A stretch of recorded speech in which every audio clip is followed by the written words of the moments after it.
और मैं आप सभी को हिंदी मीडियम की हिंदी बुक यानी कि साहित्य मेला के पाठ 9 पढ़ाने वाली हूँ, जिस पाठ का नाम है दो भाई और इसके लेखक है मुंशी प्रेमचंद्र जी। इन्होंने बहुत ही सुंदर ढंग से इस कहानी को लिखा है। चलिए हम लोग पढ़ना शुरू करते हैं।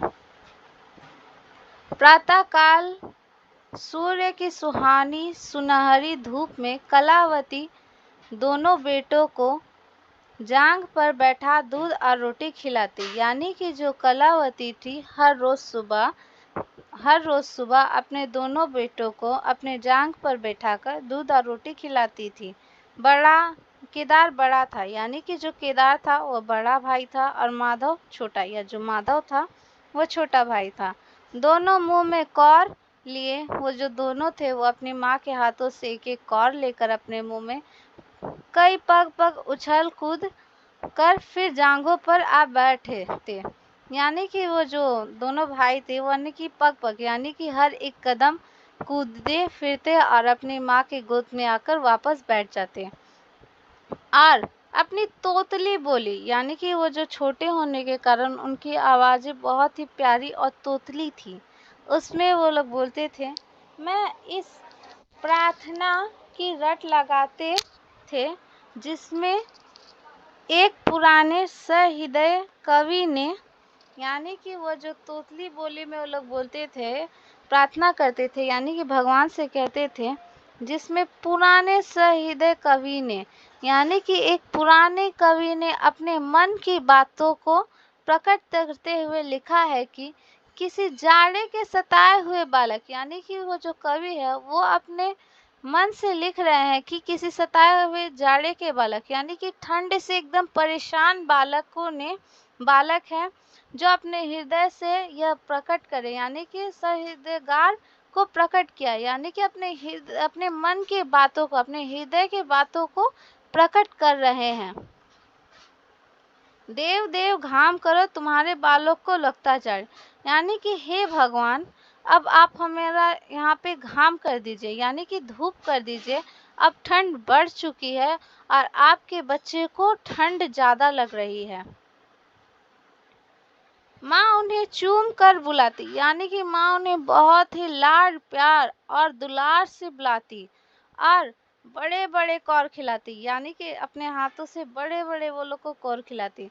उसके हृदय में प्रेम की उमंग थी, यानी कि उसकी माँ जो थी वो दोनों को बहुत ही ज़्यादा प्यार से बुलाती थी और बहुत प्यार करती थी और दुलार करती थी। और नेत्रों में गर्व की झलक, यानी कि उस दोनों भाई को देख के उनके मन में गर्व था कि ये मेरे बालक कितने अच्छे हैं। दोनों भाई बड़े हुए, यानी कि जो दोनों भाई थे वो धीरे धीरे बड़े हुए, साथ साथ गले में बाह डाले खेलते थे, यानी कि जो दोनों भाई थे वो बड़े हो गए, एक दूसरे के कंधों पर हाथ रखकर खेलते भी थे। केदार की बुद्धि चतुर थी, यानी कि जो बड़ा भाई केदार था वो बहुत ही चतुर और चालाक था, उसकी बुद्धि बहुत ही ज़्यादा अधिक तेज थी। माधव जो छोटा भाई था उसका शरीर बहुत ही तेज था, वो प्रबल था, मोटा तगड़ा हट्टा कट्टा था एकदम। दोनों में इतना स्नेह था, यानी कि दोनों भाइयों में बहुत अधिक प्रेम था कि साथ साथ पाठशाला जाते, यानी कि दोनों भाई में इतना प्रेम था कि वो दोनों साथ में स्कूल जाते थे, साथ साथ खाते, एक ही साथ बैठ कर खाना खाते और साथ ही साथ रहते थे। वो दोनों एक साथ ही रहते थे। दोनों भाइयों का विवाह हुआ, यानी कि दोनों भाइयों की अब शादी कर दी गई। केदार की वधू चंपा अमित भाषणी और चंचल थी, यानी कि उसकी बहू जो केदार की जो पत्नी थी वधू, वो बहुत ही मीठी बोली बोलती थी और थोड़ा चंचल स्वभाव की थी। माधव की वधू श्यामा, माधव के जिससे शादी हुआ था वो थे श्यामा, वह सावली सलोनी रूप राशि की खान थी, यानी कि वह बहुत ही सावली सलोनी, बहुत ही अच्छे व्यवहार की थी और देखने में बहुत ही सुंदर थी। बड़ी ही मधुर मुद भाषणी थी, यानी कि बहुत ही सुंदर बोली में बात करती थी। बड़ी ही सुशील थी, यानी कि बहुत ही सुशील अच्छे व्यवहार की थी और शांत स्वभाव की थी। केदार चंपा पर मोहे और माधव श्यामा पर रिझे।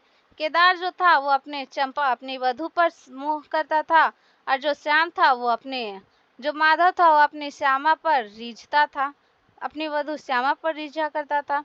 परंतु कलावती का मन किसी से ना मिलता, यानी कि कलावती थी, उसकी दोनों बहुओं से वो खुश ना थी। वह दोनों से प्रसन्न और दोनों से अप्रसन्न थी, दोनों से खुश भी थी और नाखुश भी थी। उसकी शिक्षा दीक्षा बहुत ही अंश इस व्यर्थ में प्रत्यंत में व्यर्थ हो जाता, यानी कि वह दोनों को शिक्षा दीक्षा कराती थी कि वो दोनों एक साथ रहे, किसी के साथ बुरा व्यवहार ना करे और एक अच्छे मिलजुल कर घर में रहे। कि चंपा अपनी कार्य कुशलता का एक भाग श्यामा के शांत स्वभाव से बदल दे, यानी कि चंपा काम करती अच्छा थी, लेकिन उसकी बोली जो थी वो ठीक ना थी, लेकिन श्यामा जो थी वो शांत स्वभाव की थी।